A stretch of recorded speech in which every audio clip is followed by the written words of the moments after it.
രാഷ്ട്രപതി ദ്രൗപദി മുർമു ഇന്ന് ശിവഗിരിയിൽ ശ്രീനാരായണ ഗുരു മഹാസമാധിയുടെ ശതാബ്ദി ആചരണ സമ്മേളനം രാഷ്ട്രപതി ഉദ്ഘാടനം ചെയ്യും. 10:30-ന് രാജ്ഭവനിൽ മുൻ രാഷ്ട്രപതി KR നാരായണന്റെ പ്രതിമ രാഷ്ട്രപതി അനാച്ഛാദനം ചെയ്യും.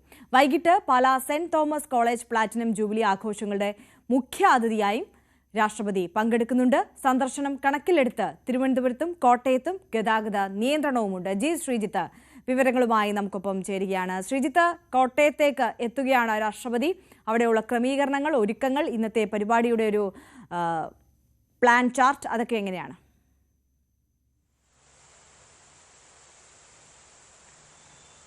തീർച്ചയായും രാവിലെ തിരുവനന്തപുരത്തെ പരിപാടികൾക്ക് ശേഷമാണ് രാഷ്ട്രപതി വൈകുന്നേരത്തോടുകൂടി ഉച്ച കഴിഞ്ഞ് ഏതാണ്ട് 3:50 കൂടിയാണ് പാലയിലെത്തുക. ഇപ്പോൾ രാവിലത്തെ പരിപാടികൾ രാജ്ഭവനിൽ തന്നെയാണ് ആദ്യ പരിപാടി ഉള്ളത്. 10:30-ക്ക് നേരത്തെ മുൻ രാഷ്ട്രപതിയായിരുന്ന രാംനാഥ് കോവിന്ദ് നിർദ്ദേശിച്ചത് പ്രകാരം മുൻ രാഷ്ട്രപതി KR നാരായണന്റെ അത് അനാച്ഛാദനം ചെയ്യുന്ന ചടങ്ങാണ് രാജ്ഭവനിൽ നടക്കുക. അതിനുശേഷം ഏതാണ്ട് 12:30 വർക്കല പാപനാശം ഹെലിപ്പാഡിൽ രാഷ്ട്രപതി ഇറങ്ങുക. അവിടെ നിന്നാണ് ശിവഗിരിയിലേക്ക് പോവുക.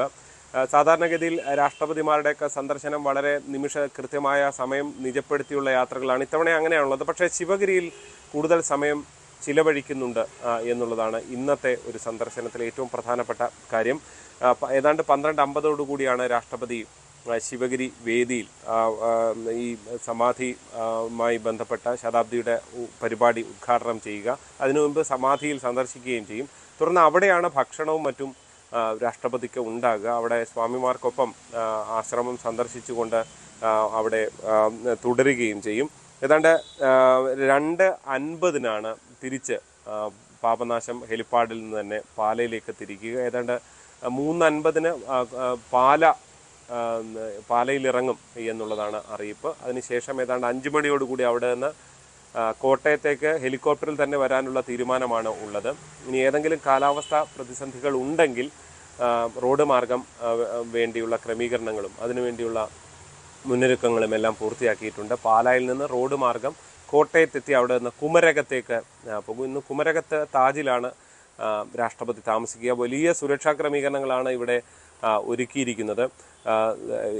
തൊട്ടടുത്ത് കായലിനോട് ചേർന്നതാണ്. അതുകൊണ്ട് തന്നെ കായലിലും തീരത്തും അതിനിപ്പുറത്തെ റോഡ് ഭാഗങ്ങളിലും എല്ലാം ശക്തമായ സുരക്ഷ ആണ് ഒരുക്കിയിരിക്കുന്നത്. എന്തായാലും ഇന്നവിടെ രാഷ്ട്രപതി താമസിക്കുന്നു. നാളെ രാവിലെയാണ് എറണാകുളത്തേക്ക് പുറപ്പെടുക. അതായത് ഒരു വളരെ ദീർഘമായ സന്ദർശനമാണ് രാഷ്ട്രപതിക്ക് ഉണ്ടാവുക. ഇന്ന് ഏതാണ്ട് 3-ാം ദിവസത്തിലേക്ക് രാഷ്ട്രപതിയുടെ സന്ദർശനം എത്തുന്നു. ഇന്ന് കുമരകം, രാജ്ഭവൻ കൂടാതെ രാഷ്ട്രപതി കേരളത്തിൽ താമസിക്കുന്ന ഒരു ഫലത്തിൽ കുമരകമാണ്. അങ്ങനെ കുമരകവും വീണ്ടും നേരത്തെ AB വാജ്പേയി പ്രധാനമന്ത്രിയായ സമയത്തുള്ള സന്ദർശനം, അതിനുശേഷം രാഷ്ട്രപതിയുടെ ഒരു സന്ദർശനത്തിലൂടെ വീണ്ടും ശ്രദ്ധ നേടുന്നു എന്നുള്ളതാണ് ഏറ്റവും ശ്രദ്ധേയമായിട്ടുള്ള മറ്റൊരു കാര്യം. വൈകുന്നേരം ഏതാണ്ട് ഈ പാലയിലെ പരിപാടി കഴിഞ്ഞ് ഏതാണ്ട് 5-5:30 എത്തും. കടുത്ത നിയന്ത്രണങ്ങൾ എല്ലായിടത്തും ഉണ്ടാകും. പ്രത്യേകിച്ച് രാഷ്ട്രപതി സഞ്ചരിക്കുന്ന സമയങ്ങളിൽ.